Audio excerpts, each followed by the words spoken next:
E aí galera, beleza? Bom, eu vou falar de uma coisa que eu não ouvi ninguém comentar ainda, inclusive em lugar nenhum, que é super importante para as pessoas saberem, tá? E eu vou deixar um gatilho de informação aqui, que quando você pegar um político falando sobre respeitar contratos, quando você pegar um repórter perguntando, simplesmente perguntando sobre, ó, você vai respeitar contratos? Você vai respeitar contratos? Um cientista político. Lembre desse gatilho respeitar contratos, que eu vou explicar o que é, né, respeitar o contrato na cabeça dessas pessoas. Vamos lá. Você pegou o seu cartão de crédito e comprou lá um celular de 100 reais. E aí você não conseguiu pagar esses 100 reais porque você está desempregado ou por algum outro motivo. Daqui 2 anos, um ano, né? O banco te liga e fala, olha, fulano, você deve 2.000 reais do cartão de crédito que você comprou. Você não conseguiu pagar e a dívida está em 2.000. E aí você assusta, fala, pô, peraí, eu peguei 100 reais, estou devendo 2.000? E 90% da população brasileira vai se assustar com isso e vai querer pagar, vai resolver esse problema, porque se você não pagar, essa dívida vai ficar monstruosa.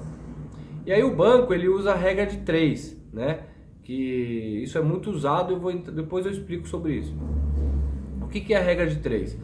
Eu crio o problema, eu te apresento o problema e eu te dou uma solução. Então eu faço você pensar de acordo com quem me interessa, né?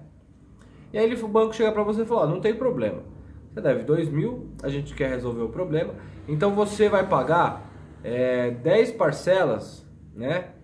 Ou 20 parcelas de 200 reais. Tudo bem para você? Você fala, pô, 2.200 reais eu consigo pagar.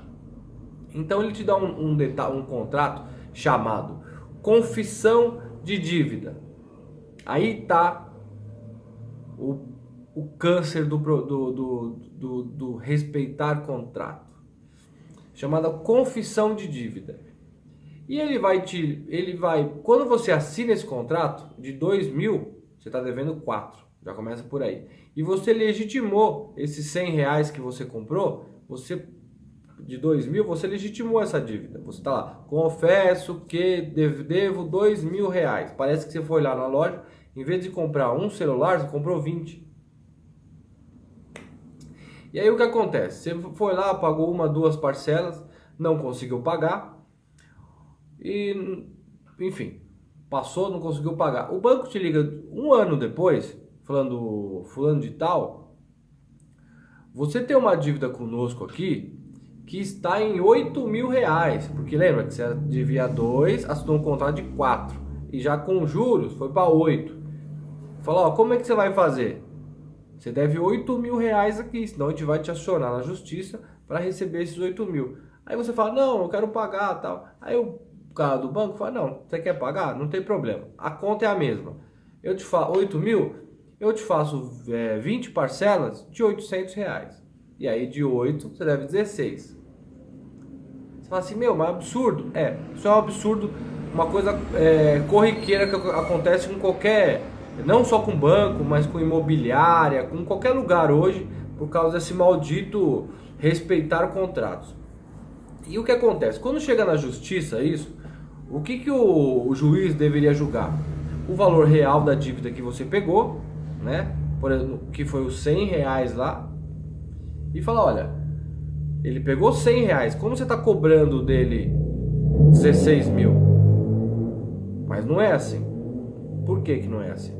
Deveria ser, né? Assim, um juiz de verdade, uma justiça de verdade deveria ter isso. Ó, você cobrou num período X, por lei você deveria cobrar X de, por exemplo, 10% de juros, 20% de juros. Você cobrou 5.000% de juros. E aí ele derrubava o contrato e você pagava só o que você devia, ou o banco teria que te devolver dinheiro porque você já pagou várias parcelas.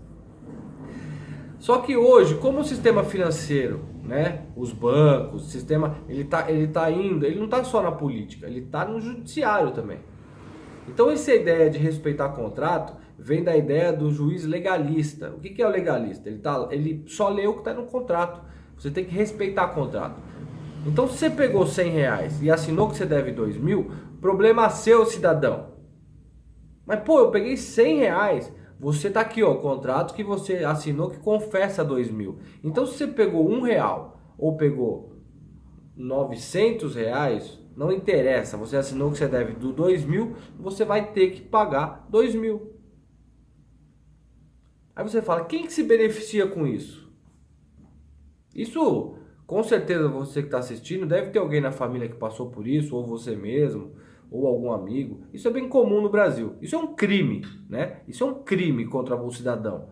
Isso é um crime. Isso não é só o banco que faz, é imobiliária, eles já entenderam como funciona, então eles te dão um papel chamado confissão de dívida. E aí você assina. E aí o juiz chega para você e fala assim, olha, você não deveria ter assinado. Quer dizer, você tem a boa fé de tentar resolver o problema da sua dívida e não conta. Conta como má fé sua. Quer dizer, você assina um contrato, eu te prestei R$1 e te dou um contrato que você está me devendo 100. E você vai ter que me pagar os R$100. E você não consegue pagar os 100, eu te dou um contrato de 10.000 para você assinar. Você vai ter que pagar os 10.000. Então o Brasil, ele precisa de uma reforma estrutural completa. Esse sistema capitalista maldito que está envolvido com esse sistema financeiro corrupto, desgraçado, ele entra em todos os não é, ele quando um idiota fala que os juros é só para quem pega dinheiro emprestado, que não é, os juros, ele já também tem um vídeo falando sobre juros aqui, se quiser ver, dá uma olhada lá. Os juros, ele destrói o cidadão. E quando você ouvir falar respeitar contrato, lembre disso. Porque quando ele fala respeitar contrato, é isso que ele quer dizer. Não é o contrato de uma empresa para outra, daqueles contratos que a gente pensa. Não, eles querem segurar toda essa massa.